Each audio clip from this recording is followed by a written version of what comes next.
Perusahaan robot trading Fahrenheit terendus bermarkas di Indonesia, kini masih dilacak. Direktorat Tindak Pidana Ekonomi Khusus Bareskrim Polri mengendus perusahaan aplikasi robot trading Fahrenheit ada di Indonesia.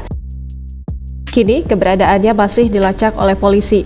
Diketahui Bareskrim Polri sebelumnya menangkap bos robot trading Fahrenheit bernama Henry Susanto. Dia kini telah ditetapkan sebagai tersangka dan ditahan di rutan Bareskrim Polri. Direktur Tindak Pidana Ekonomi Khusus Bareskrim Polri, Brigjen Wisnu Hermawan, menjelaskan bahwa pihaknya tengah mendalami struktur organisasi perusahaan robot trading Fahrenheit. Diberitakan sebelumnya, Direktorat Tindak Pidana Ekonomi Khusus Bareskrim Polri menangkap bos investasi ilegal melalui aplikasi robot trading Fahrenheit bernama Henry Susanto. Hal itu disampaikan oleh Dirtipideksus Bareskrim Brigjen Wisnu Hermawan. Namun, dia masih belum merinci kronologis penangkapan terhadap Henry Susanto. Wisnu hanya menjelaskan bahwa Henry Susanto merupakan direktur di PT FSP Academy Pro yang juga perusahaan yang mengelola investasi ilegal Fahrenheit. Menurutnya, pelaku kini telah ditahan di rutan Bareskrim Polri.